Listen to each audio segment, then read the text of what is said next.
రాకాలోకంకి స్వాగతం. ఈ కంటెంట్ మీకు నచ్చినట్టయితే లైక్ చేయండి, మీ బంధుమిత్రులకి షేర్ చేయండి. ఇప్పటి వరకు సబ్స్క్రైబ్ చేసుకోకపోతే సబ్స్క్రైబ్ బటన్ని నొక్కండి. అదేవిధంగా బెల్ ఐకాన్ని కూడా నొక్కటం మర్చిపోకండి.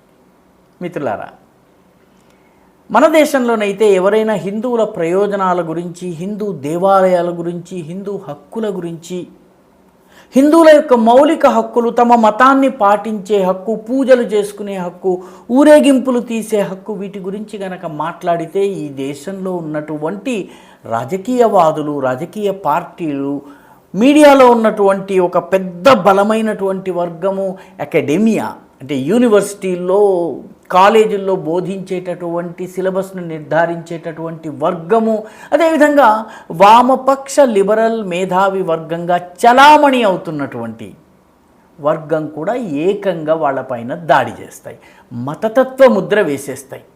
ఈ మతతత్వ ముద్ర ఎంత భయంకరమైనదంటే ఆ వ్యక్తి మంచి మాట చెప్పినా కూడా వినేటటువంటి పరిస్థితి ఉండదు. కానీ ప్రస్తుతం ఒక దేశంలో ఎన్నికలు జరుగుతున్నాయి. ఆ దేశం భారతదేశానికి వేలాది కిలోమీటర్ల దూరంలో ఉంది. అక్కడ ఈరోజు అందరూ హిందువులకు జై, హిందుత్వానికి జై, హిందూ ధర్మానికి జై అని చెప్పి ఓట్లు అడుగుతున్నారు.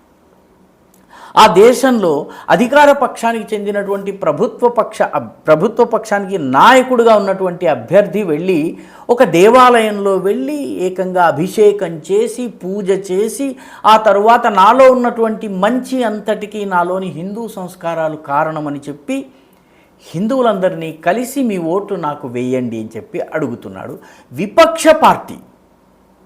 విపక్ష పార్టీ కూడా పోటీ పడి ఆయన ఇంకొక దేవాలయానికి వెళ్తున్నారు, ఆయన అక్కడ పూజలు చేస్తున్నారు, హిందూ దేవతామూర్తులకు జయ జయకారాలు చేస్తున్నారు. హిందువులారా మీ ఓటు నాకు ఇవ్వండి అని అడుగుతున్నారు. అక్కడ ఉన్నటువంటి హిందూ ప్రజలు వాళ్ళు కూడా ఎన్నికల సమయంలో ఒక హిందూ మేనిఫెస్టోని రిలీజ్ చేశారు. మేము హిందువులము, మా హిందూ మతాన్ని పాటించుకునేటటువంటి హక్కులు, అధికారాలు ఉండాలి. హిందువులను ద్వేషించి, అకారణంగా ద్వేషించేది వాళ్ళ పట్ల హిందూ హేట్ క్రైమ్గా దాన్ని పరిగణించి వాళ్ళపైన కేసు పెట్టాలి. మాకు సంబంధించి ఈ పనులను చేయాలి, ఈ విషయాలు చేయాలి, హిందువులను విమర్శించడాన్ని హిందూ హేట్గా పరిగణించాలని చెప్పి వాళ్ళు ఒక మేనిఫెస్టో తయారు చేసి అన్ని రాజకీయ పార్టీలకు పంపించారు. అన్ని రాజకీయ పార్టీలు హిందూ మేనిఫెస్టో గురించి చర్చిస్తున్నాయి. హిందూ మేనిఫెస్టో కమిటీ ఏర్పాటు చేసేటువంటి మీటింగ్లకి అన్ని పార్టీలు, అందరూ అభ్యర్థులు వచ్చి క్యూలో నిలబడి తాము హిందువులకి ఏ రకంగా మేలు చేయబోతున్నామో పోటాపోటీగా చెబుతున్నాయి. కొందరైతే నుదుట బొట్టు పెట్టుకుని వస్తున్నారు, కొందరైతే తమ భార్యల చేత చీరలు కట్టించి మేము కూడా హిందుత్వానికి దగ్గరగా ఉన్నామని చెప్పేటటువంటి ప్రయత్నం చేస్తున్నారు. ఆ దేశం పేరు United Kingdom. England, Scotland, Wales ఇవన్నీ కలిపి ఏర్పాటైనటువంటి యూకేలో జూలై 4న ఎన్నికలు జరుగుతున్నాయి. జూలై 4న జరిగేటటువంటి ఎన్నికల్లో కన్జర్వేటివ్ పార్టీకి నాయకుడిగా రిషి సునాక్ ఉన్నారు. రిషి సునాక్ స్వయంగా హిందువు. ఆయన హిందూ మూలానికి చెందినటువంటి వాడు. ఆయన భార్య నారాయణమూర్తి, ఇన్ఫోసిస్ నారాయణమూర్తి కుమార్తె, పూర్తి హిందూ సంస్కారాలు ఉన్నటువంటి వ్యక్తి. ఆయనకు ప్రధాన పోటీదారుగా లేబర్ పార్టీ లీడర్గా ఉన్నటువంటి కియర్ స్టార్మర్, ఈయన కూడా పోటాపోటీగా హిందూ మందిరాల దర్శనం చేసుకుంటున్నారు.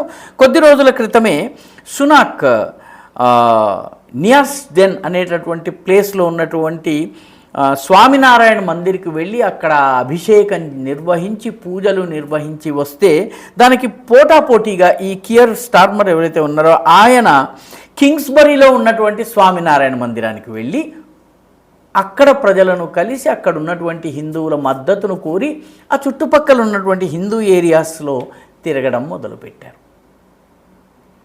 ఇంగ్లాండ్లో జరిగే ఎన్నికల్లో హిందూ ఓటర్లు అత్యంత కీలకం. ఎందుకంటే ఇంగ్లాండ్లో 3వ అతిపెద్ద మతము హిందూ మతం, హిందూ ధర్మము, 3rd లార్జెస్ట్ రిలీజన్.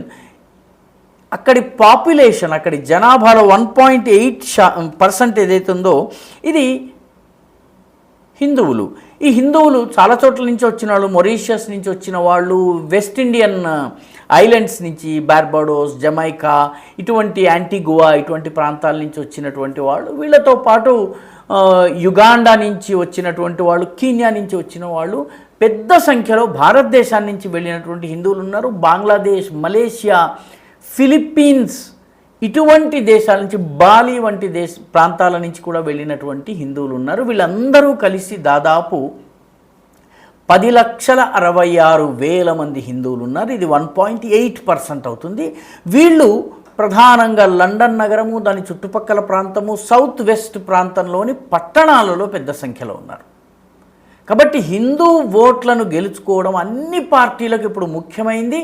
అందరూ కూడాను హిందూ హిందూ హిందూ హిందూ అంటున్నారు. మన దేశంలో హిందూ హిందూ అన్నట్లయితే మతతత్వం అవుతుంది. కానీ ఇంగ్లాండ్లో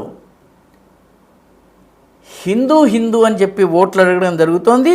ఈ సందర్భంగా హిందువుల్లో ప్రత్యేకత ఏంటంటే, బంగ్లాదేశీలు, పాకిస్తానీలు, ఫిలిపినోస్, శ్రీలంకకి చెందిన వాళ్ళు కూడా పెద్ద సంఖ్యలో ఉంటారు. కానీ హిందువులు విద్యాధికులు, చాలా ఎక్కువగా చదువుకున్న వాళ్ళు, మంచి సమాజాన్ని ప్రభావితం చేసేటటువంటి రంగాలలో వీళ్ళు వ్యాపారము, వాణిజ్యము, విద్య, వైద్యము ఇటువంటి కీలక రంగాల్లో హిందువులు ఉన్నారు. మిగతా వాళ్ళందరూ కూడాను ట్యాక్సీ డ్రైవర్స్, కార్ డ్రైవర్స్ ఈ రకంగా ఉన్నారు.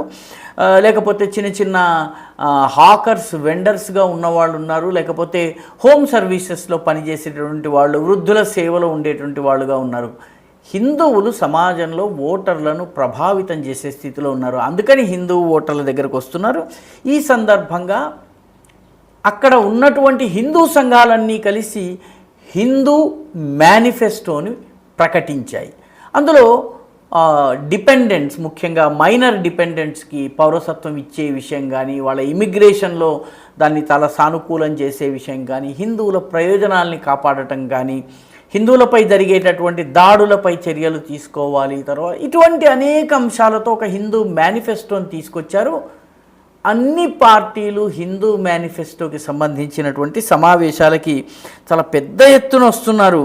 వీళ్ళందరూ కూడా దీనిలో పాల్గొనడం జరుగుతుంది.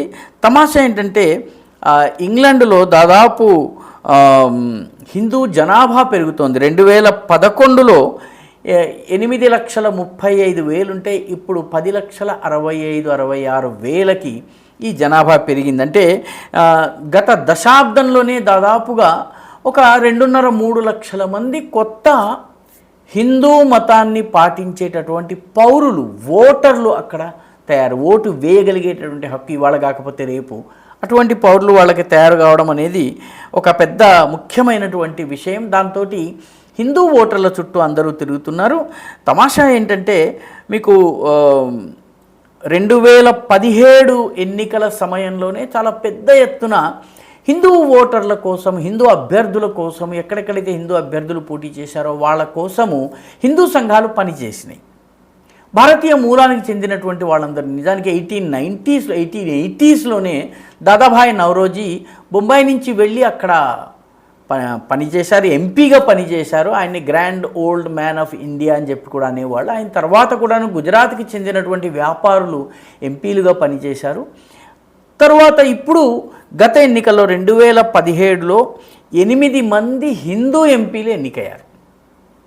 ఈ హిందూ ఎంపీల్లో ఒకరు ప్రీతి పటేల్, ఒకరు ఆలోక్ శర్మ, ఒకరు తన్మన్జీత్ సింగ్ ధేసి, లార్డ్ స్వరాజ్ పాల్, వీళ్ళందరూ కూడాను గతంలో కూడాను ఎంపీలుగా పనిచేసిన వ్యక్తులు. కాబట్టి రానున్న రోజులలో హిందూ ఓట్ల కోసము అన్ని పార్టీలు బ్రిటన్లో అక్కడ ఉన్నటువంటి హిందూ ఓటర్ల దగ్గరికి పెద్ద ఎత్తున వస్తున్నాయి. మన దేశంలో అయితే హిందూ అని మాట్లాడితే మతతత్వం, కానీ ఆ దేశంలో మాత్రము హిందువుల దగ్గరికి అందరూ వస్తున్నారు. ప్రధానమంత్రిగా ఉన్నటువంటి రిషి సునాక్ అయితే తన హిందూ క్రెడెన్షియల్స్, తన హిందుత్వాన్ని బహిరంగంగా బాహాటంగా ప్రదర్శిస్తున్నారు.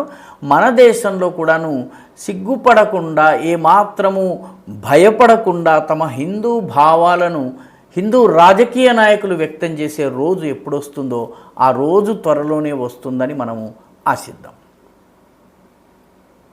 ఈ వీడియో మీకు నచ్చినట్టయితే లైక్ చేయండి, షేర్ చేయండి, ఈ ఛానల్కు సబ్స్క్రైబ్ చేయండి. మీ అభిప్రాయాన్ని కమెంట్ల రూపంలో తప్పనిసరిగా పంపించండి.